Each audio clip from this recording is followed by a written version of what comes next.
खबरें जो हमें सीधा जोड़ती हैं आपसे, जिनका आपकी जिंदगी पर होता है सीधा असर। खबर का मतलब है एक भरोसा, और आपका भरोसा है हमारी जिम्मेदारी। ATL टीवी, भरोसा अलवर का। नमस्कार, आप देख रहे हैं ATL टीवी और आपके साथ मैं हूं तोशी। पहले नजर हेडलाइंस पर।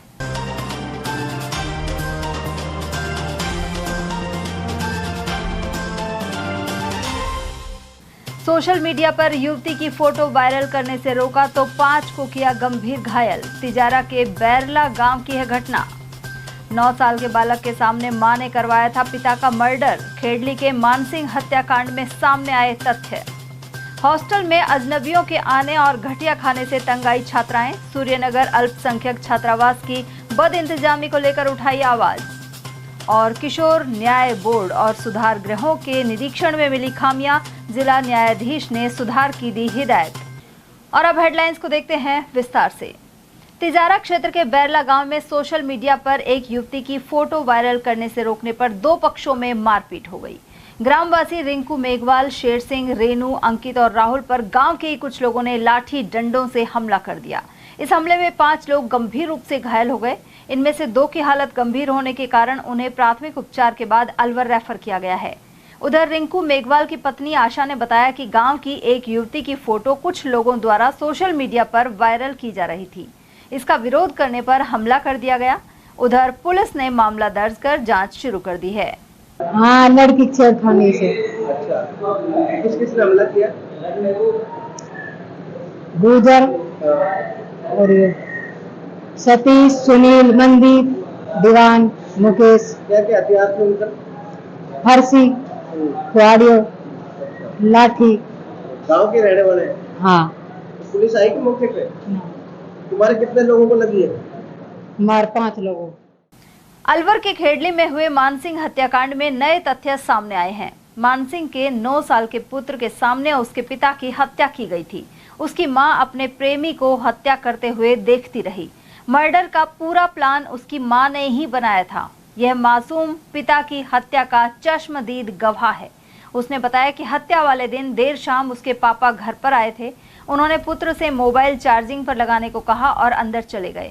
इसी बीच मां ने बालक से सोने की बात कही। वह सोया ही था कि दरवाजे की आवाज आई। आरोपी महिला अनीता राज ने गेट खोला और बाहर काशी एवं 4 लोग थे। इसके बाद बालक ने छुपकर देखा तो सामने आया कि इन सभी ने मानसिंह को पकड़ रखा था। साथ ही उसकी मां चारपाई के सामने खड़ी थी। उन्होंने मानसिंह के पैर एवं गर्दन मोड़ दिए और काशी तकिए से मुंह दबा रहा था। इसी दौरान बालक जब अपने पिता के पास आया तो काशी ने डांट कर भगा दिया। बालक के अनुसार कुछ मिनटों बाद पापा मर गए, तब वो लोग चले गए। उधर जानकारी के अनुसार वीरू और अनीता ने लव मैरिज की थी। इन दोनों की ये दूसरी शादी थी। बताया जाता है कि हत्यारा प्रेमी काशी कचौरी का ठेला लगाता था और सामान लेने अनीता के जनरल स्टोर पर आता था। इसी दौरान दोनों के बीच नजदीकी बढ़ गई एवं एक और सोनम जैसा कांड सामने आ गया। 8 तारीख को ये हुई थी। पापा आए थे घर पर। पापा ने कहा था चार्ज लगा दे। फोन चार्ज लगा के मैं टीवी देखने लग गया। फिर मम्मी ने कही थी सो जा, फिर तो उठता नहीं है। मैं सो गया। कहाँ सोए थे आप? बाहर ही सोया था। फिर एक काशी आया था। मम्मी ने गेट खोल दिया था। मुझे आवाज़ आई थी। फिर ऐसे जब मैं जग गया था और जब काशी आए थे 4 बंदे आए थे। मम्मी ने हाथ मोड़ा था, ये वाला। आप उस समय के जग रहे थे? आप कैसे जग रहे थे? मुझे आवाज़ आ गई थी जब। कैसी आवाज़ आ रही थी? मतलब ये खाट बज रही थी ना, या फिर मुझे नहीं कहीं इसकी आवाज़ आई। फिर मैं जग गया था। काफी ने गोदी में लिया था, फिर काट पर सुला दिया था मैं। उसके बाद काफी ने तो तकिया लगा दी मुँह पर और ना पर पे वो लगा दी सापी। पापा मर गए जब इनने मुक्के दिए ना पर और पैर ये मोड़े। जब पापा की जब आवाज़ आई थी ना, जब पैर मोड़ दिए थे और मुंडी और मोड़ दी थी काफी चाचा ने। फिर कितनी देर तक वो रुके रहे आपके घर पर? वो तो जब पापा मर गए थे ना, जब ही चले गए। तो मम्मी क्या कर रही थी उस समय? मम्मी तो देख रही थी बस। अलवर के सूर्यनगर स्थित अल्पसंख्यक बालिका छात्रावास में बद इंतजामी के आरोप फिर से लगे हैं। इसे लेकर जनवादी महिला समिति के बैनर तले रहीसा खान एवं एडवोकेट शबीर खान सहित छात्राओं ने जिला कलेक्टर को ज्ञापन सौंपा है। छात्राओं के अनुसार उनका पानी तक बंद कर दिया जाता है, साथ ही घटिया खाना मिलता है और अजनबियों के आने से भी छात्राएं परेशान हैं। उन्होंने आरोप लगाया कि बाहरी व्यक्ति वार्डन के आवास तक में ठहर जाते हैं। इसके चलते छात्राएं असहज महसूस करती हैं और पढ़ाई भी नहीं हो पाती। यदि विरोध किया जाए तो उन्हें डराया धमकाया जाता है। छात्राओं की मांग है कि इस छात्रावास में नया स्टाफ लगाया जाए। सूर्यनगर छात्रावास से आए हैं, सभी बहुत परेशान हैं, अपनी परेशानियों को लेकर आए हैं। हमें उम्मीद है कि गवर्नमेंट, डीएमओ मैम, कलेक्टर साहब हमारी परेशानी सुनेंगे। गवर्नमेंट ने ये हॉस्टल हमारी पढ़ाई के लिए खोल के रखा है कि हम इसमें अच्छे से पढ़ाई कर सके, लेकिन जब वहाँ पे वार्डन है, जो बाकी स्टाफ है, वो हमें रात दिन इतना डिस्टर्ब करते हैं कि हम अपनी पढ़ाई नहीं कर पा रहे हैं। यहाँ पे जितनी भी लड़के 2nd ग्रेड, 3rd ग्रेड और भी बड़ी बड़ी जॉब की तैयारी कर रहे हैं, लेकिन रात दिन इतना डिस्टर्ब होता है, पढ़ाई नहीं कर पा रहे हैं। हमारी ये दरख्वास्त है कि लास्ट दरख्वास्त है कि जो ये स्टाफ है इसको बिल्कुल चेंज किया जाए पूरी तरह से। हम कलेक्टर साहब के पास जा रहे हैं, अगर हमारी सुनवाई नहीं होगी तो हम उधर ही रहेंगे जब तक वहाँ से डीएमओ ये आदेश नहीं दे देती कि वहाँ वार्डन नहीं रहेगी। क्योंकि स्टाफ चेंज होना चाहिए। और सेकंड बात यह है कि मैडम लोगों को खुद अपनी जिम्मेदारी के थ्रू लड़कियों से तुड़वाती है और बाटो लड़कियों के ही सिर पड़ जाती है। फिर घर पे फ़ोन कर नहीं उनको लड़कियों को टॉर्चर किया जाता है। ये बिल्कुल मना किया जाना चाहिए, ऐसे लड़कियों को टॉर्चर नहीं किया। हमको पढ़ाई में डिस्टर्ब हो रहे हैं बहुत ज़्यादा। हमने पहले भी शिकायत की थी, हमारी कोई जांच नहीं की थी। हमारी हॉस्टल में जो भी अधिकारी आते थे उन्हीं की पॉजिटिव को लिख कर ले जाते थे, हमारी कोई नहीं सुनता है। कितनी लड़कियाँ हुआ? हम इसमें हैं 45 लड़की फिलहाल प्रेजेंट टाइम में है और कुछ लड़कियां ऐसी हैं जो कि मैडम ने अपने पक्ष में कर रखी हैं। ये अल्पसंख्यक हॉस्टल जो सूर्यनगर में स्थित है उसकी स्टूडेंट्स हैं, वहाँ रहती हैं और काफ़ी दिनों से ये परेशान है। और आप मीडिया के साथियों को भी पता है कि करीब महीना भर पहले अखबार में भी 2-3 दिन लगातार ये न्यूज़ आई थी। तो अभी उस टाइम ये कलेक्टर साहब से मिली थी, इन्होंने ज्ञापन दिया था। 5-4 दिन वो ठीक से रहा, लेकिन अब फिर और ज़्यादा परेशानी है, वार्डन करने लगी है। परेशानी ये है कि वार्डन जो है वो अपना खुद का पानी भर लेती है और इनके लिए पीने के पानी का भी इंतज़ाम नहीं है। और दूसरा बात, खाने का क्वालिटी इतना घटिया है कि उसको खा करके लड़कियां परेशान हो रही हैं, बीमार हो रही हैं। ये पढ़ने वाली सब लड़कियां हैं, इनका पढ़ाई का नुकसान हो रहा है। और जो बाहर का आदमी कोई है जिसका कि ये नाम भी बता रही हैं लड़कियाँ, वो जो है वो हॉस्टल के अंदर तक आता है, वहाँ रहता है और उसको भी नहीं आने के लिए पाबंद किया जाए। इन लड़कियों की कोई समस्या होती है तो जब ये वार्डन को कहती है तो वार्डन का जिम्मेदारी है कि वो इनके पास आकर के बैठे और इनकी समस्याएं निपटाए। जबकि होता क्या है, वार्डन अपना जो आवास है वहाँ जाकर के गेट बंद कर लेती है और गार्ड आकर के इनसे बहस करता है, कुतर्क करता है और इनको डराने धमकाने की कोशिश करता है। वार्डन का नाम है मंजू वर्मा और एक रसोईया है जो मंजू मीणा है और एक गार्ड है जो ओम प्रकाश। एक बाहर का इंसान आता है जो छोटे का अंकल है। छोटे का अंकल को अब से पहले हमने 16 तारीख को शिकायत की थी, पूरी आपके थ्रू मीडिया के सामने भी रखा था, एडीजी के पास भी गए थे। हमारा 5-6 दिन जो भी चेक इन वगैरह आई सब पॉजिटिव उनकी तरफ से ही बातें लिख के ले गई। हमारी किसी ने बातें नहीं सुनी, मतलब जो भी सुनी 1-2 बातें। 5-10 दिन वो खाने की सुविधा ही जो वो रखी गई और जो भी सुविधा आज तक मोटर सही नहीं हुई है। मोटर के 3 दिन के लिए बोला था डीएमओ मैम ने कि 3 दिन में मैं मोटर सही करवा दूँ। 1 महीना होगा, कोई मोटर का पानी नहीं है। जिला एवं सेशन न्यायाधीश अनंत भंडारी के नेतृत्व में किशोर न्याय बोर्ड, शिशु गृह और बाल सुधार गृह का गहन निरीक्षण किया गया। इसका उद्देश्य बच्चों के कल्याण, सुरक्षा और पुनर्वास से जुड़ी सुविधाओं का जमीनी जायजा लेना था। वहीं किशोर न्याय बोर्ड में साइकोलॉजिस्ट निशा की नियुक्ति की गई है, जो बच्चों के मानसिक स्वास्थ्य के लिए एक सकारात्मक कदम है। उधर शिशु गृह में शिक्षा और चिकित्सा सुविधाओं का निरीक्षण किया गया। अधीक्षक संजय वर्मा ने बताया कि पढ़ाने के लिए शिक्षक नियमित रूप से आते हैं। वहीं बाल सुधार गृह में 18 बच्चे मौजूद मिले। 50 बच्चों की क्षमता वाले इस गृह में 18 बच्चों को एक ही जगह रखा जा रहा था। जिला न्यायाधीश एवं विधिक सेवा प्राधिकरण अलवर के अध्यक्ष भंडारी ने 18 वर्ष से अधिक आयु के बच्चों को सेफ्टी होम में स्थानांतरित करने की हिदायत दी। उधर निरीक्षण के दौरान भवनों की जर्जर हालत मिली, साथ ही बाल सुधार गृह के अंदर पंखे भी खराब थे। स्टाफ का तर्क था कि बच्चों द्वारा उन्हें अक्सर तोड़ दिया जाता है। वहीं इन कमियों को दूर करने के लिए सख्त निर्देश दिए गए हैं। उधर इस दौरान जेजेबी की मजिस्ट्रेट स्वाति पारिक, अधीक्षक संजय वर्मा, सदस्य चंद्रशेखर और रविंद्र कुमार सहित अन्य स्टाफ सदस्य भी उपस्थित रहे। और वहीं जिला एवं सत्र न्यायाधीश और जिला विधिक सेवा प्राधिकरण के अध्यक्ष अनंत भंडारी की अध्यक्षता में नालसा की जागृति योजना में प्रशिक्षण संपन्न हुआ। राष्ट्रीय विधिक सेवा प्राधिकरण नई दिल्ली द्वारा नवीन योजना के प्रभावी क्रियान्वयन को लेकर अलवर स्थित प्राधिकरण कार्यालय में यह अभिविन्यास प्रशिक्षण आयोजित हुआ। भंडारी ने बताया कि यह योजना विधिक जागरूकता को संस्थागत बनाने, लाभार्थियों की न्याय तक पहुंच सुनिश्चित करने और अन्य पहलुओं को लेकर शुरू की गई है। वहीं इसे लेकर जिला जागृति इकाई और तालुका जागृति इकाई भी गठित की गई है। जिला स्तरीय इकाई में जिला एवं सत्र न्यायाधीश अनंत भंडारी अध्यक्ष हैं। उन्होंने कहा कि यह योजना ग्रामीण क्षेत्रों में कानूनी जागरूकता और पारदर्शिता लाने में मील का पत्थर साबित होगी। थानागाजी कस्बे स्थित खोजो मोहल्ला में मोबाइल कंपनी टावर के कर्मचारी की करंट से मौत हो गई। इसके विरोध में बुधवार सुबह ग्रामीणों ने एसडीएम ऑफिस के बाहर विरोध प्रदर्शन किया, साथ ही धरना देकर प्रशासन से मुआवजा दिलाने की मांग उठाई। पार्षद रोहिताश घांगल ने बताया कि 17 जून को दोपहर करीब 12 बजे मोबाइल टावर में विराट नगर क्षेत्र का निवासी सुल्तान गुजर काम कर रहा था। इसी दौरान कंपनी की लापरवाही से अचानक बिजली आ गई, जिससे सुल्तान की मौत हो गई। इसके बावजूद कंपनी की तरफ से किसी तरह की सुध नहीं ली गई। इसके विरोध में ग्रामीणों ने एसडीएम ऑफिस के बाहर धरना देकर विरोध प्रदर्शन किया, साथ ही चेतावनी दी कि मृतक के परिजनों को उचित मुआवजा नहीं दिया गया तो आंदोलन होगा। वहीं मृतक के परिवार में 4 बच्चे हैं और पालन पोषण मुश्किल हो गया है। राज्य सरकार के निर्देशों के तहत जून से सितंबर तक के लिए बाढ़ नियंत्रण कक्ष स्थापित किए जाने थे, लेकिन अलवर जिले में इसके लिए कोई नया इंतजाम नहीं किया गया है।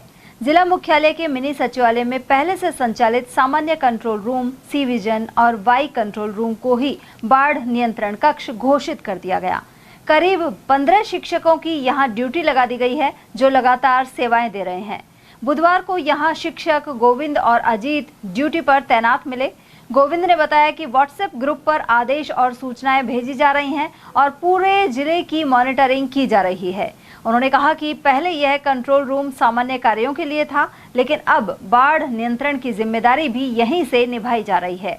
अब तक जिले में 55 मिलीमीटर से अधिक बारिश दर्ज हो चुकी है, जबकि पिछले 24 घंटों में 9 मिलीमीटर बारिश हुई।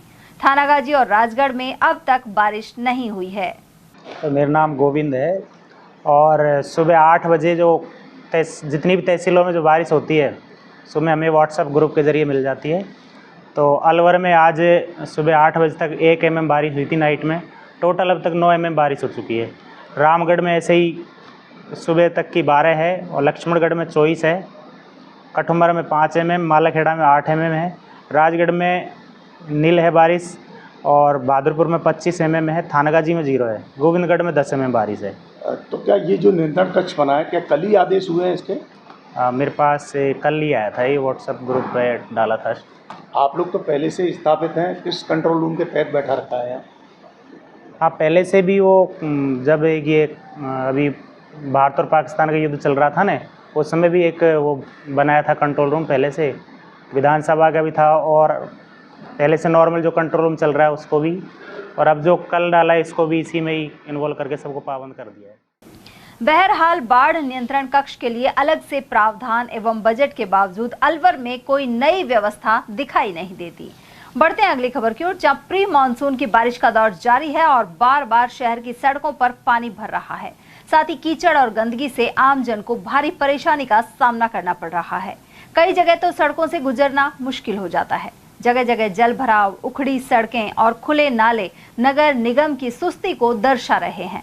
हाल ही में अलवर को स्वच्छ और सुंदर बनाने के उद्देश्य से अतुल्य अलवर अभियान चलाया गया था, लेकिन हालिया बारिश ने इस पर पानी फेर दिया है। नालों की सफाई के नाम पर खानापूर्ति भी साफ नजर आ रही है। वहीं नालों की मरम्मत के लिए बनाई गई दीवारों को तोड़कर मशीनों से आधी अधूरी सफाई होने से ना तो गंदगी हटी और ना ही पानी की निकासी का रास्ता खुल पाया। उधर आयुक्त जितेंद्र सिंह नरूका के अनुसार कुछ जगहों पर मशीनें नालों तक नहीं पहुंच पाई थी और इसलिए दीवारें तोड़ी गई। जल्दी उन्हें दुरुस्त किया जाएगा। उन्होंने बताया कि बचे हुए नालों की सफाई जारी है। साथ ही 50 नए कचरा ऑटो टिपर जल्द जोड़े जाएंगे। देखिए, मानसून पूर्व की तैयारियां हमने मार्च अप्रैल माह से ही प्रारंभ कर दी थी। शहर के जो भी बड़े मुख्य नाले हैं और छोटी नालियां हैं उनकी नियमित रूप से सफाई करवाई जा रही। सफाई व्यवस्था में हमने शहर को 3 जोनों में बांटा हुआ है और वहाँ एक एक प्रभारी की नियुक्ति की हुई है। वो नियमित रूप से इसकी जांच कर रहे हैं। हम भी जो है प्रत्येक क्षेत्र में प्रतिदिन जो नालों की सफाई होती है उनके जियो टैग्ड, जिसमें डेट और टाइम का उल्लेख होता है, ऐसी फ़ोटो मंगवा रहे हैं।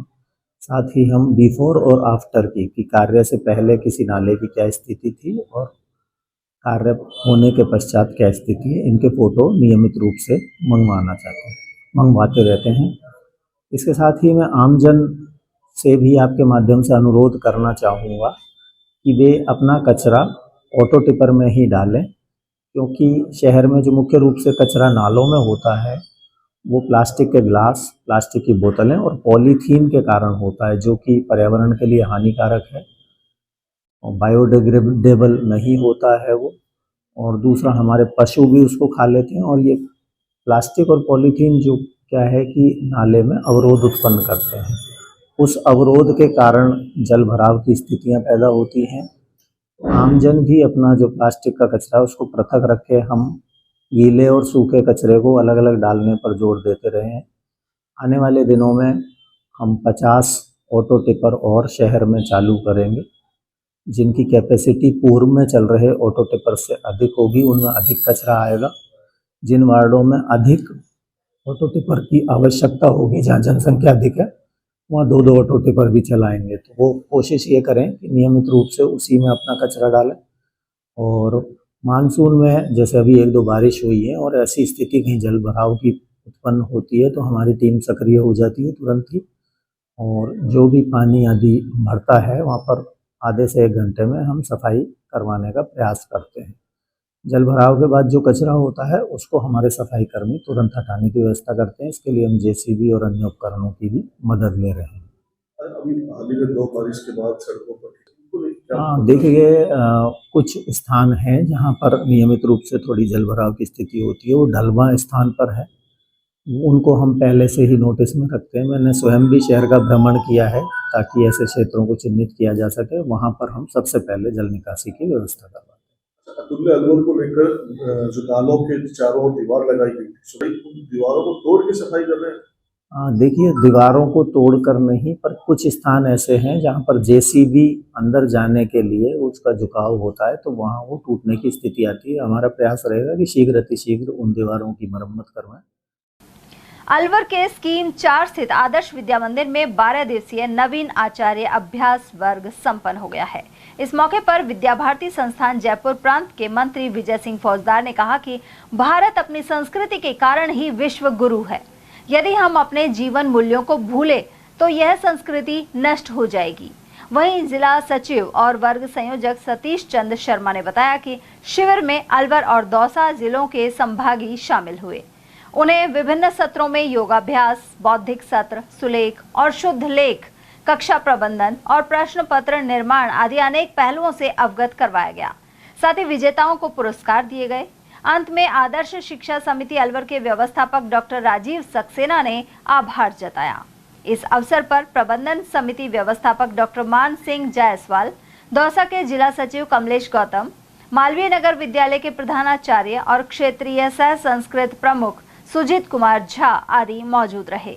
मीडिया प्रभारी राजेश मुदगल ने आयोजन की जानकारी दी। वेंकटेश बालाजी दिव्यधाम मंदिर के सुदर्शनाचार्य महाराज के अनुसार भगवान जगन्नाथ के मेले में मुरमुरे के प्रसाद का भोग उचित नहीं है। यह प्रसाद उड़कर पैरों में भी आता है। प्रशासन को भी इस प्रसाद पर रोक लगानी चाहिए। उन्होंने कहा कि देवी देवताओं को पका हुआ, मिठास युक्त और फल आदि का प्रसाद चढ़ाया जाता है। उधर अपनागढ़ शालीमार स्थित श्री राम मंदिर के पुजारी मुरलीधर शर्मा ने कहा कि मुरमुरा फीका होता है और वजन में हल्का होने के कारण लोगों के पैरों में जाता है। इससे अन्न का एवं प्रसाद का अपमान होता है। यहाँ के लोक देवता भगवान जगन्नाथ जी का मेला जो प्रसिद्ध है इस क्षेत्र का, भगवान के पूजा सेवा में 4 चीजें कही गई हैं: श्रृंगार, भक्तों के द्वारा दर्शन, भोग राग और मंत्र सेवा। जिसमें भोग राग प्रधान है। अधिकतर मंदिरों में देखा जाता है कि भुना हुआ प्रसाद जो मुरमुरे होते हैं इसको लगाया जाता है, लेकिन किसी भी देव प्रतिमा को, केवल जगन्नाथ भगवान को ही नहीं, भुना हुआ प्रसाद नहीं लगाना चाहिए। शास्त्र में कहा गया है पका हुआ होना चाहिए, न कि भुना हुआ होना चाहिए। भुना हुआ जैसे उग नहीं सकता है, वैसे ही भगवान को स्वीकार भी नहीं हो सकता है, और वो उड़ करके पैरों में आता है। भगवान के प्रसाद का बहुत बड़ा अपमान होता है। इसलिए सभी श्रद्धालु भक्तों से ये मेरी प्रार्थना रहेगी कि भगवान को भोग फल का लगावें, मीठा का लगावें, लेकिन मुरमुरे का भोग न लगावें, जिससे कि दोष न बने। जिला प्रशासन भी इसके लिए एक प्रयास करे, मुहिम चलाए और प्रसाद अपने घर में भुना हुआ लेकर के जाएं। वो जय श्री राम। मैं मुरलीधर शर्मा, अपना घर शालीमार राम मंदिर पुजारी। अलवर में जगन्नाथ मेला प्रारंभ होने जा रहा है, उसमें मेरी सभी भक्तों से एक छोटी सी विनती है, भगवान को मिष्टान का भोग लगाएं, मुरमुरे का भोग ना लगाएं, क्योंकि जिस भोग में कोई स्वाद है नहीं तो भगवान क्या खाएंगे। उसको हम लोग ही नहीं खाते, पैरों में जाता है, अन्न का अपमान होता है। इसलिए मैं सभी भक्तों से, मंदिर जाने वाले भक्तों से छोटी सी विनती करता हूँ, मुरमुरे का प्रसाद ना ले जाएं, मिष्टान का ले जाएं, मिश्री का ले जाएं, अपने घर से कढ़ाई बना कर लेके जाएं, जिसमें मिठास हो उसको भगवान अर्पण करें। अलवर सरस डेयरी की ओर से शहरवासियों को तुलसी के पौधे वितरित किए जा रहे हैं। डेयरी प्रतिनिधि राकेश सैनी के अनुसार ग्राहकों को जोड़ने के लिए यह कदम उठाया गया है। इसके तहत तुलसी के पौधे वितरित हो रहे हैं। गौरतलब है कि तुलसी में बहुत से औषधीय गुण शामिल होते हैं। साथ ही बारिश शुरू हो चुकी है और ऐसे में पौधे लगाने का यह उपयुक्त समय है। नमस्कार, मैं सरस डेयरी अलवर से आप सभी का अभिनंदन करता हूं। अभी सरस परिवार की तरफ से एक प्रोग्राम चालू किया गया है, जिसमें जो हमारे सरस के ग्राहक हैं उनको जोड़ने के लिए सरस सभी को तुलसी के पौधे के लिए वितरित किए जा रहे हैं। धन्यवाद। अलवर के किशनकुंड में पिछले दिनों श्रमदान कर सफाई एवं लीकेज रोकने की मेहनत रंग लाई। हालिया बारिश से इसमें पानी भर गया है। गौरतलब है कि इंजीनियर राजदीप शर्मा के निर्देशन में कुछ दिनों से यह कार्य जारी था। उधर शिक्षाविदों और बच्चों के एक दल ने यहां भ्रमण किया। इनमें सेवानिवृत्त प्राचार्य रेणु मिश्रा, डॉक्टर निशा ज्योति शर्मा और व्याख्याता प्रीति बागरहट्टा शामिल थी। इस दल ने एक दिन पहले खाली कुंड देखा था और इसके बाद कुंड को पानी से लबालब देखकर सभी ने पर्यावरण सेवा समिति किशन कुंड के कार्य को सराहा। राजदीप शर्मा जी पानी में से कूड़े को एक साइड करते हुए बांस के द्वारा कभी भी हिम्मत नहीं हारते। उधर इस मौके पर यहां मौजूद लोगों और पर्यटकों को फल भी वितरित किए गए। बढ़ते अगले खबर की ओर, जहां राजर्षि भर्तृ मत्स्य विश्वविद्यालय ने रेखा यादव को पीएचडी की उपाधि प्रदान की है। उन्होंने राजस्थान में महिला एवं बाल विकास परियोजना का एक समाज शास्त्रीय अध्ययन विषय पर शोध किया था। यह शोध राजकीय कला महाविद्यालय के समाज शास्त्र विभागाध्यक्ष एवं प्रोफेसर जयराम बैरवा के निर्देशन में किया गया। बहरोड के माचल निवासी रेखा यादव एडवोकेट ओमवीर यादव की पत्नी है। इस उपलब्धि में एडवोकेट यादव सहित उनके परिवारजनों का भी सहयोग रहा। इससे महिलाओं को बहुत प्रेरणा मिलेगी और महिलाओं को इसके लिए आगे आना चाहिए। और आज मुझे बहुत खुशी है कि मुझे पीएचडी की उपाधि मिली है और इसमें मेरे परिवारजनों का बहुत सहयोग रहा है और मेरे मार्गदर्शक थे जिनके निर्देशन में मैंने ये पीएचडी की उपाधि हासिल की है, डॉक्टर जयराम बैरवा थे। और निश्चय ही इससे महिलाओं को प्रेरणा मिलेगी। और जो मेरा विषय था राजस्थान की जो परियोजनाएं हैं महिला एवं विकास से संबंधित था, जो उसमें उससे जो भी इनकी योजनाएं हैं सरकार की, उससे महिलाओं को प्रेरणा मिलेगी, बहुत लाभ होगा। पाठ्य पुस्तक मंडल की ओर से कक्षा 1 से 12वीं तक के लिए 20 जून से पाठ्य पुस्तकों का वितरण होगा। मंडल के मुख्य प्रबंधक डॉक्टर जितेंद्र कुमार जाजोरिया ने बताया कि शैक्षिक सत्र 2025-26 के लिए जिले के सभी राजकीय विद्यालयों में पुस्तकें दी जा रही हैं। मंडल कार्यालय में अब तक करीब 80% पुस्तकें पहुंच चुकी हैं। शैक्षिक सत्र 2025-26 के अंतर्गत जो अलवर जिले के समस्त राजकीय जो विद्यालय हैं जिनमें कक्षा 1 से और 12 तक की पुस्तकों का वितरण जिला स्थित जो पीओ केंद्र है उनके माध्यम से किया जाना है। यह पाठ्य पुस्तक वितरण हम 20 जून से प्रारंभ कर रहे हैं। प्रत्येक जिले को नियत तिथिवार बुलाया गया है। उसके अंतर्गत उनकी संस्कृत विद्यालय हैं और जो मदरसा हैं, अंग्रेजी माध्यम के विद्यालय हैं, सभी तरह की उनको पुस्तकों का वितरण किया जाएगा। ये पुस्तकों को एक समयबद्ध प्रक्रिया के रूप में प्रारंभ किया जा रहा है ताकि उन्हें विद्यालय खुलने से पहले सभी बच्चों तक पुस्तकें पहुंचाई जाए। समयबद्ध कार्यक्रम को एक नियमित रूपरेखा देने के लिए समस्त हमारी जो टीम है वो दैनिक रूप से कार्य कर रही है। अलवर के गौरी देवी महिला महाविद्यालय में बुधवार को एनसीसी की 56 कैडेट्स को प्रमाण पत्र दिए गए। इन्होंने बी और सी सर्टिफिकेट के लिए अल्फा और ब्रेवो ग्रेड परीक्षा उत्तीर्ण की है। उन्हें कोटा से आए सेना अधिकारी और प्राचार्य मंजू यादव द्वारा प्रमाण पत्र सौंपे गए। वहीं एनसीसी प्रभारी कैप्टन डॉक्टर अंजू बालो ने बताया कि यह सर्टिफिकेट प्राप्त करने वाली छात्राओं को सेना में बिना परीक्षा दिए सीधे इंटरव्यू के माध्यम से प्रवेश दिया जाता है। जीडी कॉलेज के में सी सर्टिफिकेट और बी सर्टिफिकेट का एग्जाम होता है एनसीसी में, और हमारे यहाँ जितने भी पास हुए थे उनको अल्फा और ब्रेवो ग्रेड मिली है। उन बच्चों को कोटा से आए पर्सन ने सर्टिफिकेट लेकर आए थे और प्रिंसिपल के माध्यम से सर्टिफिकेट उनको दिए गए। कौन से ईयर की बालिकाएं? ये सेकेंड ईयर और थर्ड ईयर की बालिकाएं हैं और इनको एनसीसी में अगर अल्फा या ब्रेवो सी सर्टिफिकेट में आता है, ग्रेड आता है, तो उन बच्चों को आर्मी में डायरेक्ट बिना एग्जाम दिए डायरेक्ट इंटरव्यू के थ्रू एंट्री ली जाती है। अलवर के लाजपत नगर वार्ड 50 स्थित शॉपिंग कॉम्प्लेक्स में जरा सी बारिश होने पर कीचड़ सड़कों पर आ गया है। ऐसे में आना जाना मुश्किल हो चला है। आप देख सकते हैं कि यहाँ आवारा पशुओं का भी जमावड़ा रहता है। हाल ही सीएम के अलवर आगमन पर इस खाली जगह पर इंटरलॉकिंग टाइल्स लगाकर पार्किंग बनाने का आग्रह किया गया था।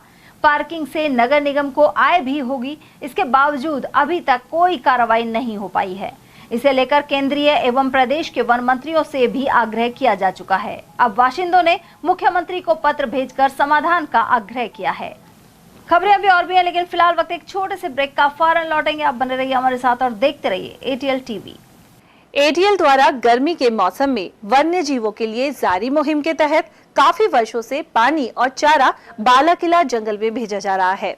मकसद यह है कि बेजुबान जानवरों को इस तेज गर्मी में पानी और चारे के लिए भटकना ना पड़े। एटीएल की इस मुहिम में आप लोग भी हमारे साथ सहयोग कर मूक प्राणियों की सेवा के जरिए पुण्य लाभ उठाएं। संपर्क करें मुकेश गुप्ता, निदेशक एटीएल, मोबाइल नंबर 9414019207। आपके अलवर शहर में पहली बिग धमाका सेल प्लास्टिक, स्टील, क्रॉकरी के सामान अब आपके अलवर शहर में एक ही छत के नीचे। प्लास्टिक सामान जैसे पानी की बोतलें, बाल्टी, नहाने का mug, dustbin, lunch box, drawing box, मसालादानी, नमकदानी, जग, जार, डब्बे, ग्लास, कप, बच्चों की गुल्लक, खिलौने, डिजाइनिंग टोकरी, कपड़ा ब्रश, दांतों की ब्रश, चाबी की चेन, चाकू, कैंची, नेल कटर, आलू कटर, चकला बेलन, चाय ट्रे और नए तरीके के गमले और भी बहुत कुछ।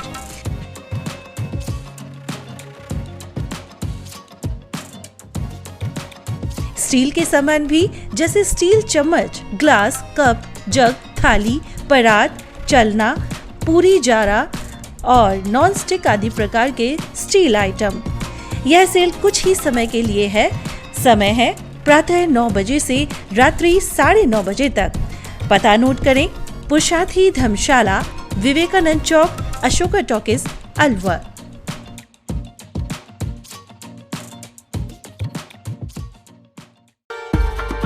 अलवर शहर में पहली बार एक ही छत के नीचे sports goods and sports wear का एकमात्र showroom stronger sports and wear, Dena bank के सामने, बस स्टैंड रोड, अलवर। यहाँ पर Nivia, Cosco, Spartan, SS, SG, Yonex आदि कंपनी के स्पोर्ट्स गुड्स एवं शिवनरेश, सिलेक्ट, वोल्ट, स्ट्रॉन्गर आदि कंपनीज के स्पोर्ट्स वियर उपलब्ध हैं।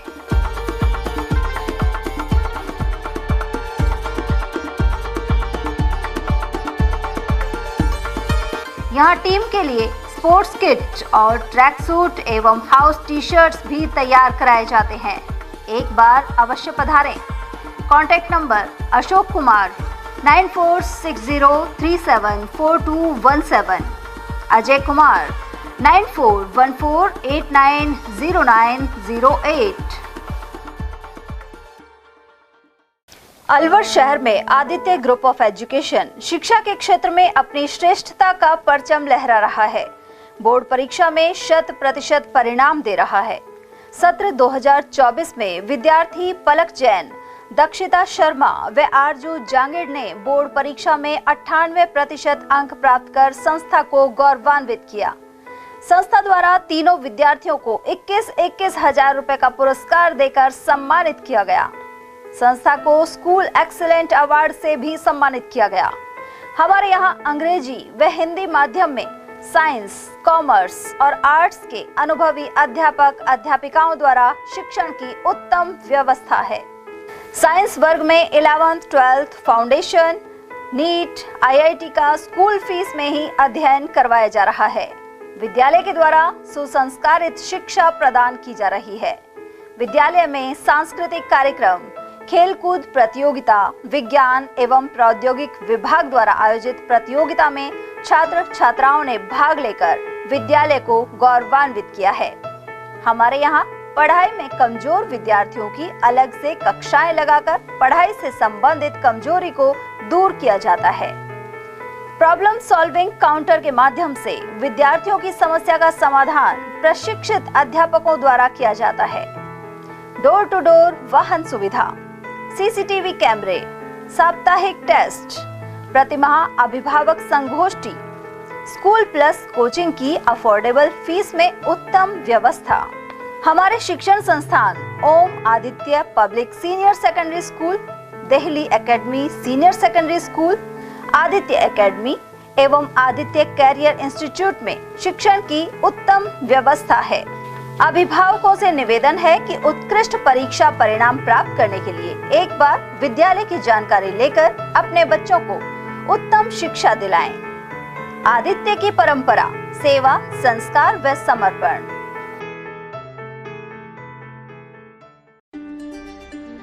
फर्नीचर का 32 साल पुराना जाना माना नाम राहुल डेकोर। यहाँ आपकी लाडली बिटिया के लिए अथवा अपने घर के लिए सभी प्रकार का सागवान का फर्नीचर उपलब्ध है।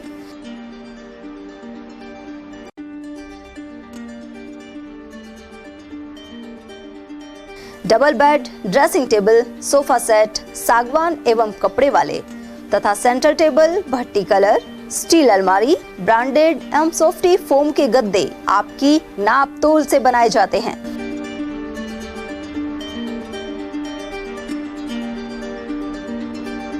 सभी सामान एक ही छत के नीचे उपलब्ध। हमारा पता है अलवर बोर्ड, जसवंत तिराहे से पहले, Kati Ghati, Alwar. Contact number 9414019769 and 9414019768। Doctor Shroff charity eye hospital Alwar द्वारा दी जाने वाली सुविधाएं जैसे RGHS, ESHS, TPA।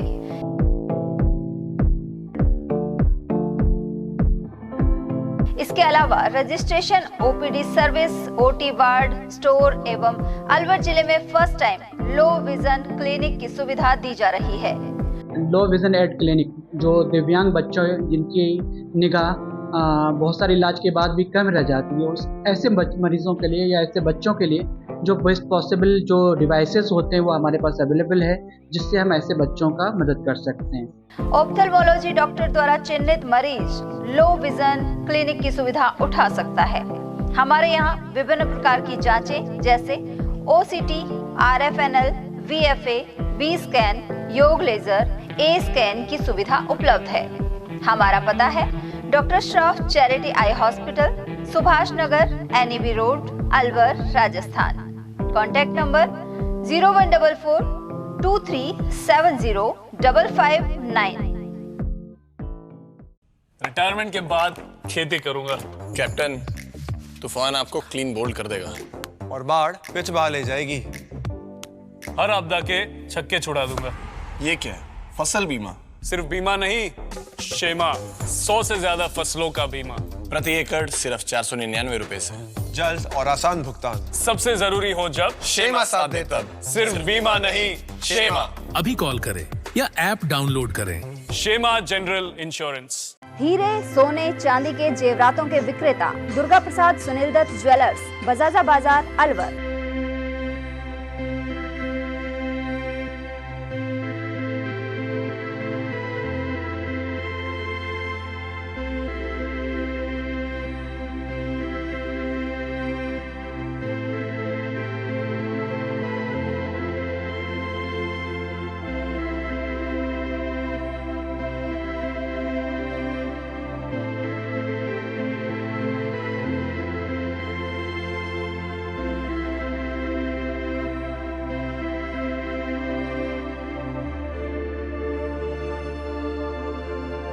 हीरे, सोने, चांदी के जेवरातों के विक्रेता Durga Prasad Sunil Dutt jewellers, Bajaja Bazaar, Alwar. Phone number 0144233863 and 2338663। Break के बाद एक बार फिर आप सभी का स्वागत है। मालाखेड़ा के हल्दीना में स्वीकृत सैनिक स्कूल का कार्य अभी तक शुरू नहीं हो पाया है। ऐसे में क्षेत्र के अनेक लोगों ने इस सैनिक स्कूल को मंजूर करवाने वाले पूर्व केंद्रीय मंत्री जितेंद्र सिंह से मुलाकात की। हाल ही पूर्व मंत्री ने इस क्षेत्र में दौरा किया था। इस दौरान शिक्षाविद मूलचंद चौधरी की अगुवाई में नगरपालिका अध्यक्ष रहे हिम्मत सिंह, उपाध्यक्ष शिवचरण भलाई, नरेंद्र पटेल, घनश्याम सिंह, बलराम सिंह, राजकुमार शर्मा, अवधेश सिंह, केदार शर्मा और ईश्वर सिंह आदि मिले थे। हिम्मत सिंह ने बताया कि वर्ष 2013 में जितेंद्र सिंह ने सैनिक स्कूल स्वीकृति करवाई थी। इसके लिए 2021 में तत्कालीन मुख्यमंत्री अशोक गहलोत ने करीब 10 करोड़ रुपए की भूमि निःशुल्क आवंटित भी करवा दी। इसके बाद भी मौके पर सैनिक स्कूल का कार्य शुरू नहीं हो पाया है। 2024 में मुख्यमंत्री भजनलाल शर्मा ने भी बजट घोषणा में सैनिक स्कूल शुरू करने की पहल की थी। साथ ही केंद्रीय वन मंत्री भूपेंद्र यादव और नेता प्रतिपक्ष टीकाराम जूली ने भी इसे लेकर आश्वासन दिया था। उधर पूर्व केंद्रीय मंत्री जितेंद्र सिंह के अनुसार इसके लिए मुख्यमंत्री सहित केंद्रीय रक्षा मंत्री राजनाथ सिंह को पत्र लिखा जाएगा। आज आदरणीय भंवर साहब का राजगढ़ का दौरा था। उस उपरांत हम सब ने, सभी कार्यकर्ताओं ने यहाँ लीलावती स्कूल के सामने रोककर भंवर साहब का मान सम्मान, छापा पहना करके मान सम्मान किया। मैं तो सैनिक स्कूल को यही कहना चाहूँगा कि कुछ दिन पहले मीडिया में भी आया था कि सैनिक स्कूल को जो भंवर साहब ने पिछली बार सैंक्शन करवाया था, भंवर साहब की देन है सैनिक स्कूल हल्दीना में, उसके लिए 10 करोड़ की ज़मीन भी दे रखी है और 10 करोड़ ज़मीन देने के बावजूद भी वो स्कूल आज तक सैनिक स्कूल चालू नहीं हो पा रहा है। तो प्रशासन से अनुरोध निवेदन है कि जो भंवर साहब के द्वारा जो सौगात है उसको शीघ्र से चालू करवानी चाहिए। राजस्थान प्रदेश का तीसरा सैनिक स्कूल अलवर के हल्दीना में स्वीकृत है, जो 10 वर्षों से शुरू होने के इंतजार में है।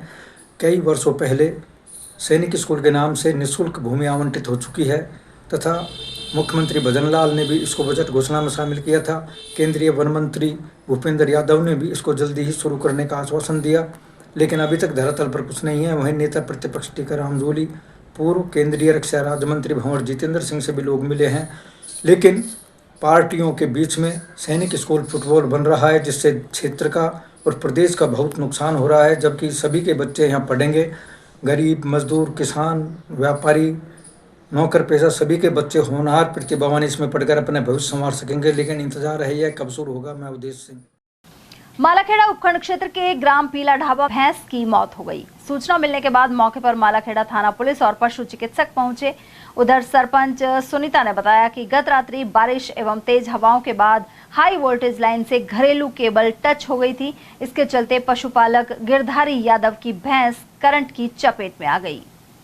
मालाखेड़ा उपखंड क्षेत्र के खेतों में बारिश का पानी भरा हुआ है। प्री मानसून की जोरदार बारिश के बाद खरीफ की फसल की बुआई समय पर हो सकेगी। कुछ किसानों ने पहले ही फसल बो दी थी और ऐसे में बारिश ने सिंचाई का काम किया है। काश्तकार धारा सिंह, महावीर, रामदयाल और रूप सिंह ने बताया कि पूनखर एवं आसपास के गांव में मंगलवार शाम को जबरदस्त बारिश हुई। इससे खेत जलमग्न हो गए हैं। मालाखेड़ा उपखंड मुख्यालय स्थित doctor Shroff charity eye hospital की ओर से गरीब लोगों के नेत्रों का उपचार किया जाता है। साथ ही जिला मुख्यालय पर इस हॉस्पिटल में नेत्र ऑपरेशन सहित आंखों का भेंगापन और नासूर सहित अन्य रोगों का भी इलाज होता है। इसके लिए दिल्ली से माह में एक बार विशेषज्ञ भी आते हैं। उधर नेत्र चिकित्सकों के अनुसार आंखों में कोई भी दवा डॉक्टर के परामर्श के बिना डालना उचित नहीं है। साथ ही किसी भी प्रकार की परेशानी होने पर तुरंत डॉक्टर से सलाह लेनी चाहिए। मालाखेड़ा नगर पालिका कार्यालय के बाहर वंदे गंगा जल अभियान के तहत प्याऊ लगाई गई। जलदाय विभाग और स्टूडेंट रिलीफ सोसाइटी ने यह कदम उठाया। सहायक अभियंता हितेश कुमार ने बताया कि पर्यावरण को ध्यान में रखते हुए प्याऊ पर प्लास्टिक के उपयोग पर पाबंदी रही। वहीं लोगों को बारिश का पानी सहेजने का संदेश दिया गया। इसके अलावा स्वच्छता को ध्यान में रखते हुए श्रमदान भी किया गया। नगर निगम द्वारा अलवर शहर में सफाई कराई जा रही है। वहीं बापू बाजार सहित अग्रसेन मार्ग के दोनों ओर बने हुए नाले अवरुद्ध हो रहे हैं। नाले के ऊपर बनाए गए पटाव तोड़ने की तैयारी को लेकर दुकानदारों में खलबली है। उन्होंने नगर निगम आयुक्त को पत्र लिखकर प्रेशर मशीन से नाले की सफाई करवाने की मांग की। पत्र में कहा गया है कि पटाव तोड़ने से दुकानदारों को खासी परेशानी होगी। अकबरपुर सामुदायिक स्वास्थ्य केंद्र पर लाइट नहीं आने की स्थिति में मरीजों को परेशानी उठानी पड़ रही है। यहाँ कई वर्षों से जनरेटर खराब हालत में है। इस वजह से एक्सरे नहीं हो पाते। साथ ही वार्ड में भर्ती मरीजों को अंधेरे में रहने के लिए मजबूर होना पड़ रहा है। अकबरपुर सामुदायिक स्वास्थ्य केंद्र के आसपास के 2 दर्जन से भी अधिक गांव जुड़ते हैं। इसके अलावा आउटडोर में दैनिक मरीजों की भी संख्या लगभग 350 रहती है। इसके बावजूद जनरेटर और स्टाफ की कमी जैसी समस्याएं दूर नहीं हो पा रही। एक मरीज की परिजन गुड्डी देवी ने बताया कि देर रात को बिजली गुल हो गई। ऐसे में पंखे नहीं चलने से उमस और गर्मी में बैठना भी मुश्किल हो गया है। मरीजों को वार्डों से बाहर ले जाना पड़ रहा है। मरीज शहरुना ने भी इसी तरह की समस्या बताई। उधर अकबरपुर सीएचसी पर भले ही चिकित्सकों के 5 पद हैं, लेकिन 3 खाली चल रहे हैं। यहाँ महिला डॉक्टर का भी अभाव बना हुआ है। उधर खंड मुख्य चिकित्सा अधिकारी लोकेश मीणा और प्रभारी जितेंद्र यादव ने बताया कि जनरेटर खराब होने की समस्या से उच्च अधिकारियों को अवगत कराया जा चुका है। रात 3 बजे से गई है। तो अपने भी यहाँ अब अंधेरे में वहाँ का अंधेरा में सारी रात हो गई और अब सारा दिन निकल गया। अब तो बूंद बांध बरस रही, 10 पढ़ाने के कितना मरीज बाहर रहे।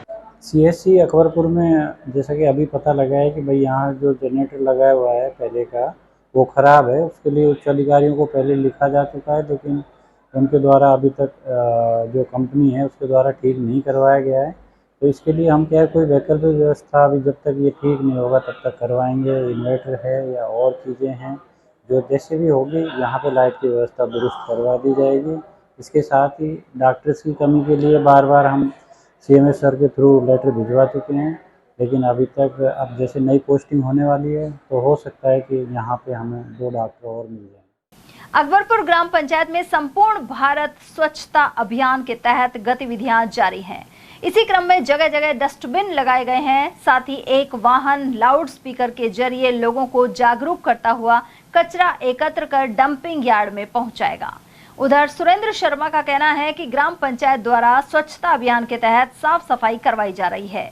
केंद्र सरकार और राज्य सरकार का गांव में सफाई पर जोर है। उसके तहत ही घर घर सफाई वाली जो योजना है उसके तहत ग्राम पंचायत अकबरपुर के टेंडर हो गए और गणपति एंटरप्राइजेस नाम की फर्म ने टेंडर लिया है, जिसने सोमवार से सफाई का काम अकबरपुर में शुरू कर दिया गया है और अब शहरों की तर्ज पे रोज सफाई का काम गाँव में भी होगा।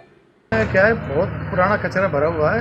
धीरे धीरे हम कचरे को साफ करके गांव में घर घर से कचरा संग्रहण काम शुरू कर दिए हैं और रोडों पर साफ सफाई और नाले पर साफ सफाई काम भी चालू है और हमने ये काम कल से चालू कर दिया है।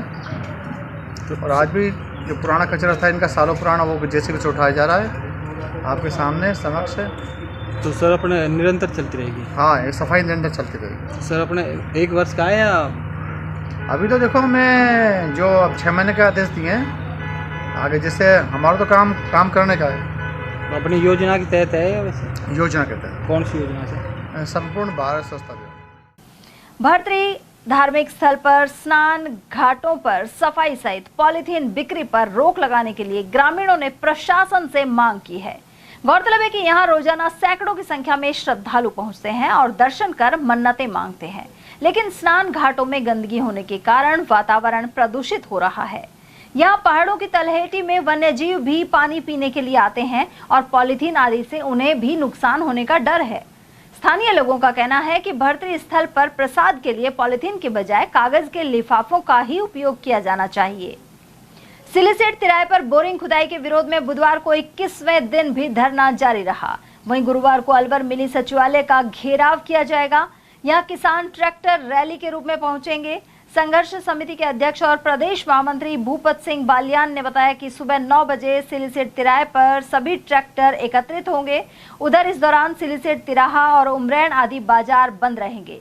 वहीं सिलीसेट तिराहे पर लगातार 21वें दिन भी धरना जारी रहा। कल यहाँ से 9 बजे करीब हम यहाँ से चलेंगे, डाईपेड़ी पहुँचेंगे। वो हमने रूट मैप पे सिटी मजिस्ट्रेट को भी भेज दिया है, पुलिस प्रशासन को बता दिया है। और डाईपेड़ी से हम घोड़ाफेड़ चौराहे जाएंगे, वह ज्योतिराव फूले सर्कल जाएंगे, SMD चौराहे जाएंगे। और जो रूट हमारा है काली मोरी तो एक हम कलेक्ट्रेट पहुँचेंगे। वह हम नारेबाजी करेंगे, अपने भाषणबाजी करके सारे ट्रैक्टरों को, करीब ट्रैक्टर पहले हमारा आइडिया था 400, लेकिन 40 गांवों में जो जोड़ हुआ है करीब 700 की लिस्ट हमारे पास अभी है। और हर ट्रैक्टर में 5 आदमी होंगे।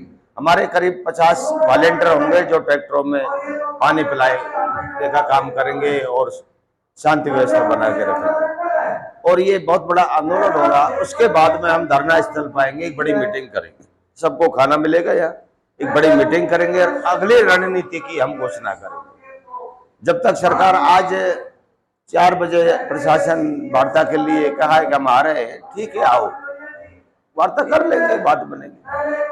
लेकिन उसके बाद में बात पूरी तरह से अगर नहीं बैठी तो हम कल यहाँ आके वापस हम सरकार को मैसेज देंगे, शांति प्रिय मैसेज देंगे हम सरकार को। और यहाँ एक बड़े आंदोलन, फिर हम कलेक्टर का घेराव या जो भी हमारा निर्णय होगा वो हम आगे की रणनीति तय करेंगे। यही हमारा एक प्रोग्राम है, शांति प्रिय प्रोग्राम है, हमारी कोई लड़ाई झगड़ा नहीं है। अगर प्रशासन हमें रोकेगा तो वहीं हम धरना दे के बैठ जाएंगे, वहां से नहीं हटेंगे। लेकिन प्रशासन अगर सही तरीके से पॉजिटिव में रहा तो हम भी पॉजिटिव हैं, तो शांति प्रिय आंदोलन हो जाएगा, एक मैसेज दुनिया को जाएगा। हमारी रणनीति जो पहले आपको बताई थी वही रणनीति है। पहले हमारा ये था कि 400 करीब ट्रैक्टर आएंगे, अब हमारे ट्रैक्टर बढ़ते जा रहे हैं, जनता का अपार समर्थन मिलता जा रहा है। हमारे 500 से ऊपर ट्रैक्टर जाएंगे और शांति से जाएंगे। प्रशासन उसे छेड़छाड़ करेगा तो कुछ हो सकता है, नहीं कोई नहीं होगा, सब शांति से जाएंगे। प्रत्येक किसान अपने सर के ऊपर कफन बांध करके आ रहा है। अगर कहीं पानी चला गया तो हमको वैसे भी मरना है, इससे बढ़िया यहीं मर जाए। आंदोलन बिल्कुल शांति के तरीके से रहेगा और शांतिपूर्वक जाएंगे। हमारे यहाँ पर सिलीसेट तिराया प्रॉपर सिलीसेट और उमरैन गांव के बाजार बंद रहेंगे। वहां पर नए दूध जाएगा और नए मजदूर काम पे जाएंगे। सब लोग आंदोलन में आएंगे, ट्रैक्टरों में बैठ करके कलेक्ट्रेट का घेराव करेंगे। और फिर भी इस सरकार को और इस प्रशासन को समझ में नहीं आया तो दूसरे तरीके से भी समझाने की कोशिश करेंगे। किसान हमारे कम से कम 3-4 हजार किसान जाएंगे और वहां पर कलेक्ट्रेट का घेराव कर करके अपना विरोध प्रदर्शन कर करके और वापस हम धरना स्थल पर आएंगे। अगर कहीं वो ज्यादा बदमाशी करेंगे तो और भी कुछ कर सकते हैं हम। आगे बढ़ते हैं और रुक करते हैं खैरथल का। खैरथल में मंदिर से मंदिर जोड़ो महाअभियान जारी है। यहाँ सनातनी परिवार की ओर से आयोजित रैली भगवान परशुराम मंदिर से गायत्री माता मंदिर तक पहुंची। इस मौके पर अहमदाबाद विमान हादसे को लेकर 2 मिनट का मौन रखकर श्रद्धांजलि अर्पित की गई। कार्यक्रम संयोजक मुकेश गुप्ता ने आभार व्यक्त किया।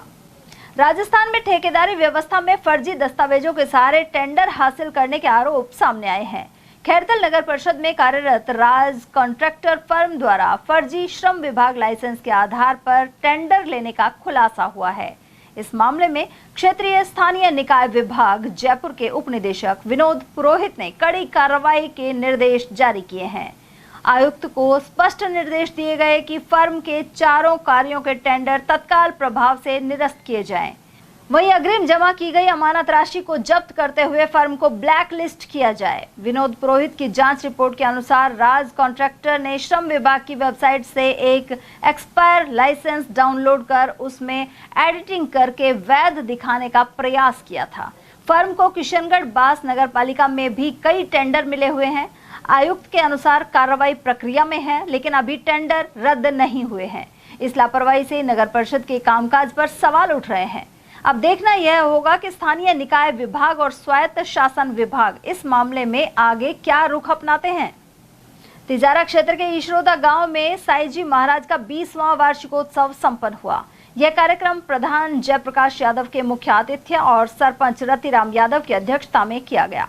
साथ ही तेजपाल नागर विशिष्ट अतिथि रहे। इस मौके पर सुबह हवन कर भंडारे की शुरुआत की गई।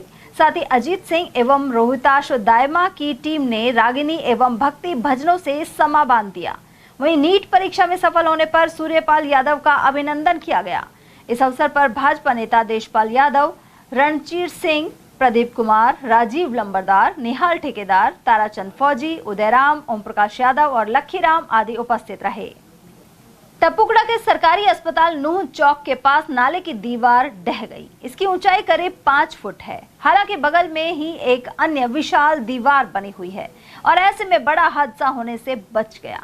ग्रामीणों ने बताया कि यह नाले की दीवार नगर पालिका टपुकड़ा द्वारा बनाई जा रही थी। दीवार गिरने से इसकी गुणवत्ता पर सवाल उठे हैं। चिकित्सा एवं स्वास्थ्य विभाग की ओर से आदर्श प्राथमिक स्वास्थ्य केंद्र जिंदोली में मासिक सेक्टर मीटिंग संपन्न हुई। इस दौरान block nodal officer Ashok Yadav, block health supervisor Madhusudan Saini और रामचरण यादव ने विचार रखे। उन्होंने RCH गतिविधियों, परिवार कल्याण कार्यक्रम, टीबी मुक्त ग्राम पंचायत और लाडो योजना आदि पर चर्चा की। भाजपा में आंतरिक मतभेद उस समय सामने आए जब तिजारा के भाजपा नेता चंद्रशेखर यादव ने क्षेत्रीय विधायक पर गंभीर आरोप लगा डाले। यादव ने बाबा बालकनाथ को सैलानी विधायक कह दिया। यादव ने कहा कि तिजारा विधानसभा क्षेत्र में बढ़ते भ्रष्टाचार, भू माफियाओं की सक्रियता और गौकशी जैसी घटनाओं पर कोई ठोस कदम नहीं उठाया जा रहा। भिवाड़ी और तिजारा क्षेत्र में गंदे पानी की आपूर्ति, टूटी हुई सड़कें और अधूरी बुनियादी सुविधाओं को लेकर भी सवाल उठाए। देखिए, हम पार्टी के साथ थे। पार्टी का आदेश था कि बाबा जी को टिकट दे दिया है, आगे आप पे भी विचार करेंगे। तो हमने बाबा जी का साथ दिया, कार्यकर्ताओं का सम्मेलन बुलाया और बाबा जी को सौंप दिया कि साहब मेरी तो ताकत है, सौंप पकड़िएगा। लेकिन हमने बाबा जी को चुनाव जिताया तो इसलिए नहीं जिताया कि हम नर्क में चले जाएं। हमसे मतलब मैं अपने पे नहीं कह रहा।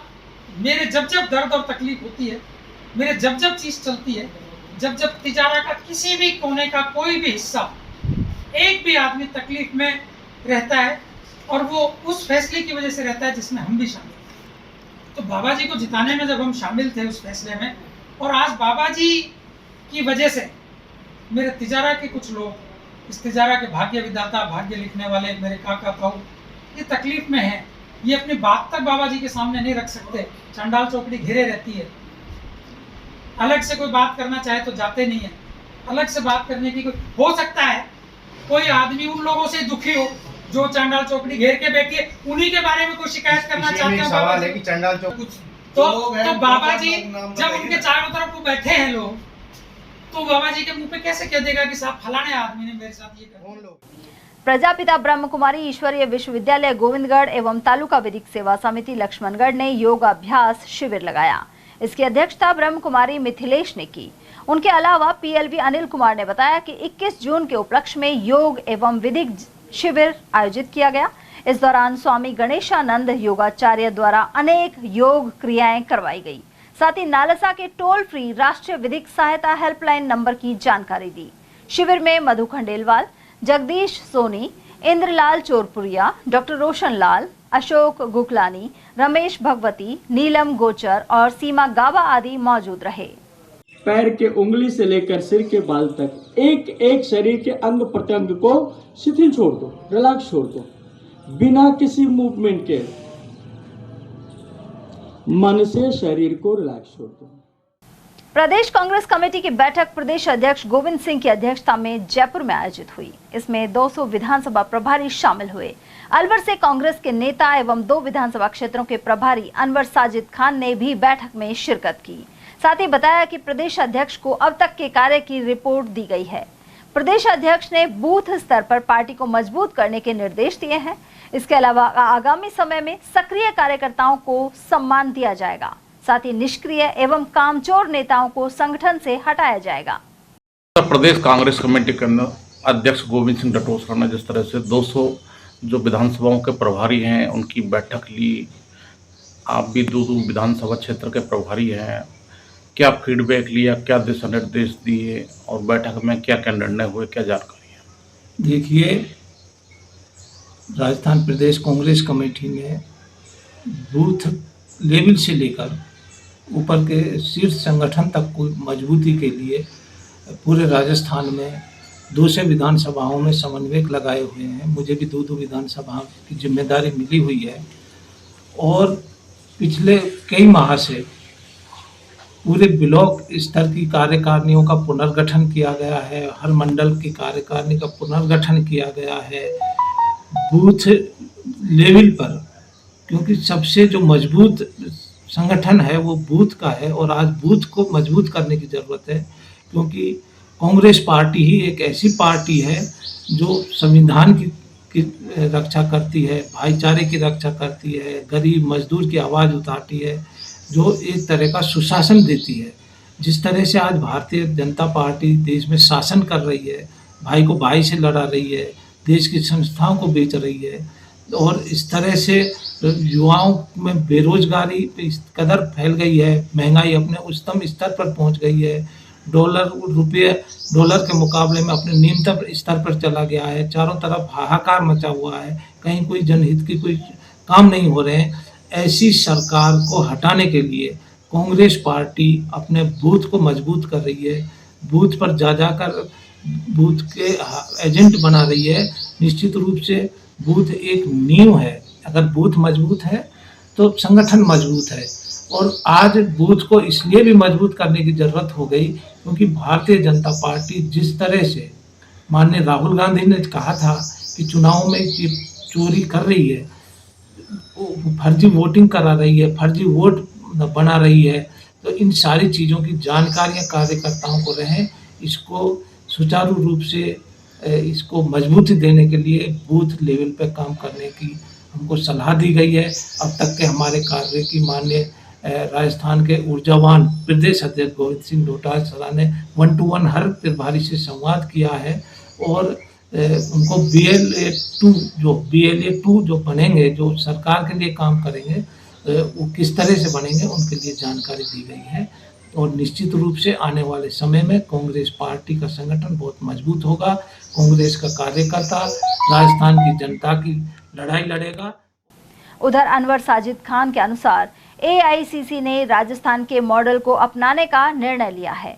ऐसे में हाई कमान ने माना है कि प्रदेश कांग्रेस कमेटी संगठन को मजबूत करने की दृष्टि से बेहतर कार्य कर रही है। वहीं सभी कार्यकर्ता प्रदेश कांग्रेस कमेटी के निर्देशों का पालन कर रहे हैं। सर, अभी जो अखिल भारतीय कांग्रेस कमेटी है AICC, उसका एक बयान आया है कि प्रदेश कांग्रेस कमेटी के कार्य का जो मॉडल है वो राष्ट्रीय स्तर पर अपनाया जाएगा। तो किस तरह का PCC काम कर रही है और ऐसी क्या खास बात है जिसको मॉडल के रूप में पूरा देश में लागू किया जाएगा? कांग्रेस पार्टी गंभीरता से विचार कर रही है, क्या कहना है?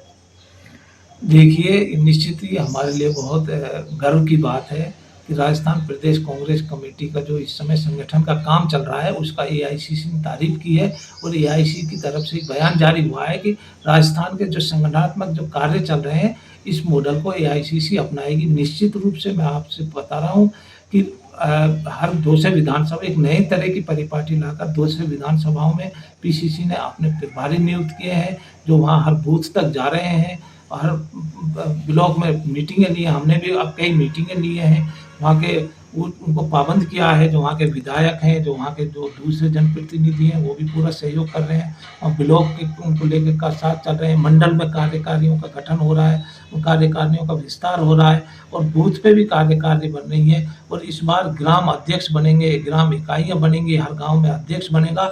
निश्चित रूप से हर कार्यकर्ता को पार्टी में सम्मान मिलेगा। इन्हीं कामों को देखकर AICC ने राजस्थान के कांग्रेस कार्य की प्रशंसा की है और निश्चित रूप से हमारे लिए बहुत गर्व की बात है कि हमारे काम की AICC में प्रशंसा हो रही है। प्रदेश में इस बार नए कार्यकर्ताओं को जोड़ा जा रहा है, जैसा कि आप बता रहे सक्रिय हैं, इससे आपको लग रहा है कि पार्टी मजबूत होगी?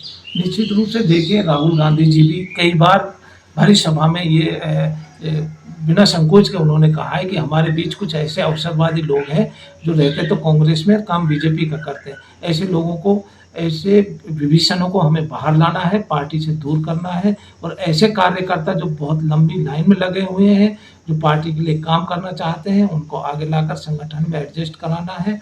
और ऐसे कार्यकर्ताओं को हम बूथ स्तर से छटनी कर और निश्चित रूप से जिले में, ब्लॉक में, मंडल में, यहाँ तक कि राजस्थान प्रदेश कांग्रेस कमेटी तक ऐसे पदाधिकारियों की छटनी कर उनको संगठन में काम करने की। भाजपा के प्रदेश अध्यक्ष मदन सिंह राठौड़ से ओड समाज के प्रतिनिधिमंडल ने मुलाकात की। इसका नेतृत्व निर्मल प्रकाश सूरा ने किया। उन्होंने प्रदेश में ओड विकास कल्याण बोर्ड के गठन पर जोर दिया। साथ ही प्रत्येक जिले में छात्रावास के लिए 1000 वर्ग गज निःशुल्क भूमि आवंटन आदि मांगे उठाई गई।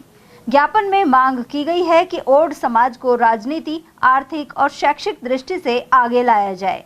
प्रतिनिधिमंडल में प्रदेश अध्यक्ष सूरा सहित गिरिराज मजोका, पुखराज ओड, सुधीर, मोहन सिंह, मदन सिंह और खेमाराम आदि उपस्थित रहे। आज दिनांक 18 जून 2025 को प्रदेश अध्यक्ष मदन सिंह जी राठौड़ के कार्यालय, भाजपा कार्यालय जयपुर में ओड समाज का प्रतिनिधिमंडल मिला। प्रतिनिधिमंडल ने ओड समाज की मांग को रखते हुए कहा कि ओड समाज आज़ादी से आज तक पिछड़ा रहा है।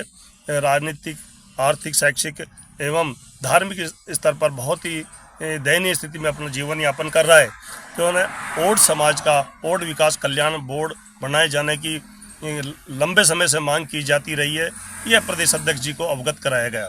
इसके अतिरिक्त प्रदेश स्तर से लेकर जिला स्तर तक मूल संगठन में ओड समाज का जनप्रतिनिधि पूरे राजस्थान से आज तक नहीं लिया गया। क्या एक भी ऐसा नहीं है जो ओड समाज का प्रतिनिधि मूल संगठन में रह सके? तो इस पर भी गंभीरता से विचार करने के लिए आग्रह किया गया। राजस्थान के प्रत्येक जिले में छात्रावास हेतु 1000 वर्ग गज भूमि आवंटन की भी निःशुल्क मांग की गई, क्योंकि ये समाज बहुत गरीब है। ये निःशुल्क ही हर जिले में भूमि का आवंटन किया जाना उचित होगा। राजस्थान में ओड समाज जोधपुर, पाली, नागौर, कोटा, बूंदी, बारा, श्रीगंगानगर, हनुमानगढ़, अलवर, सिरोही, अजमेर, जालोर, राजस्थान के लगभग सभी जिलों में ओड समाज निवास करता है। लगभग 18 से 20 लाख मतदाता हैं, जो कि 100% भाजपा के साथ जुड़े रहे। बावजूद इसके सरकार इस ओर ध्यान नहीं दे रही है। मैंने आग्रह किया प्रदेश अध्यक्ष महोदय जी से कि इस समाज को आगे लाने के लिए राजनीतिक स्तर पर। जिला कांग्रेस कमेटी के अध्यक्ष योगेश मिश्रा ने आरोप लगाए हैं कि बारिश होने से पहले नगर निगम नालों की सफाई नहीं करवा पाया है। फिलहाल शहर के अधिकांश नाले गंदगी से भरे हुए हैं। बारिश में इनका गंदा पानी सड़क पर भर जाता है। अलवर से 2 मंत्रियों का जुड़ाव होने पर भी यह स्थिति बनी हुई है। वहीं सफाई समय पर नहीं होने से मौसमी बीमारियां फैल सकती हैं। सर, बारिश का मौसम है, लेकिन नगर निगम ने अभी तक जो नाले हैं उनकी सफाई नहीं की, खाना पूर्ति की है। नाले भरे पड़े हैं, जिसके परिणाम स्वरूप पानी सड़क पर बह रहा है, गंदा पानी। शहर की जनता परेशान है। पार्टी के जिला अध्यक्ष से क्या कहना? देखिए, राजस्थान में तो डबल इंजन सरकार है, अलवर में ट्रिपल इंजन सरकार है। केंद्र में सरकार बीजेपी की, राजस्थान में सरकार बीजेपी की, चौपल इंजन सरकार है अलवर में। तो पर्यावरण मंत्री केंद्र के भी अलवर के सांसद है, पर्यावरण मंत्री स्टेट के अलवर के विधायक है। और फिर भी अंधेर नगरी चौपट राजा, टाका शेर बाजी, टाका शेर खाजा। कोई दानी धोरी नहीं है, सब लोग अपना टाइम पास कर रहे हैं। मंत्रियों को फोटो खिंचवाने में और गाड़ियों में घूमने में फुर्सत नहीं मिल रही। शहर जाए बाहर में इनके लेके। अधिकारी मंत्रियों को नहीं गांठ रहे, एमएलए को नहीं गांठ रहे। एमएलए बेचारे बीजेपी के जो है वो पसोपेश में है कि हम अपनी शिकायत किससे करें। न तो अफसर इनको गांठ रहे, न सरकार इनको गांठ रही। और पूरा जिला तो पानी के लिए त्राहिमाम कर रहा है। माननीय मुख्यमंत्री जी 1.5 साल पहले बड़ौदा मेयो में कोई 50 मीटर लंबा साफा बंधवा गए थे कि ERCP का पानी मैं लाऊंगा। 1.5 साल में 1.5 बाल्टी पानी अलवर में नहीं आया। बड़े आदमी को अलवर से सांसद बनाया। लोगों को उम्मीद थी कि पानी की, बिजली की समस्या तो चुटकियों में खत्म हो जाएगी, शहर की सफाई व्यवस्था दुरुस्त हो जाएगी। आज आप शहर में निकल जाओ, अगर यही हालत रहा 2-4 दिन और, बारिश का मौसम है, कूड़ा सड़ने लग गया, गंदगी का ढेर लग रहा है, शहर में महामारी और फैलेगी। तो मैं तो भगवान से ही प्रार्थना करता हूँ कि इनको सद्बुद्धि दे, इस शहर के हालातों पर ये तरस खाएं और अपने बड़प्पन को छोड़ के और जनता की सुविधाओं पर, जनता की समस्याओं पर ध्यान दें। बिजली ट्रिपिंग की इतनी भयंकर समस्या है, पता नहीं शहर में कौन से इलाके में कब लाइट चल जाए। 24 घंटे शहर में लाइट आनी चाहिए। माननीय मंत्री जी ने बिजली के अधिकारियों की मीटिंग ली, जिस दिन अधिकारियों की मीटिंग ली उस दिन से बिजली ज्यादा जाने लग गई।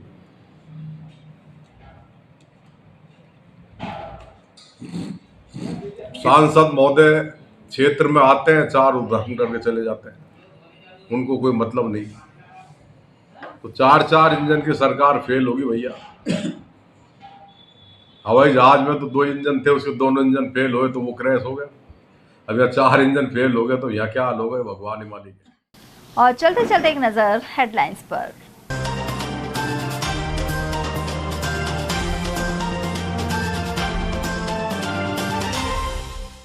सोशल मीडिया पर युवती की फोटो वायरल करने से रोका तो 5 को किया गंभीर घायल। तिजारा के बैरला गांव की है घटना। 9 साल के बालक के सामने मां ने करवाया था पिता का मर्डर। खेडली के मानसिंह हत्याकांड में सामने आए तथ्य। हॉस्टल में अजनबियों के आने और घटिया खाने से तंग आई छात्राएं। सूर्यनगर अल्पसंख्यक छात्रावास की बदइंतजामी को लेकर उठाई आवाज। और किशोर न्याय बोर्ड और सुधार गृहों के निरीक्षण में मिली खामियां, जिला न्यायाधीश ने सुधार की दी हिदायत। एटीएल न्यूज में आज के लिए इतना ही। ताजा जानकारियों के लिए बने रहिए हमारे साथ। नमस्कार।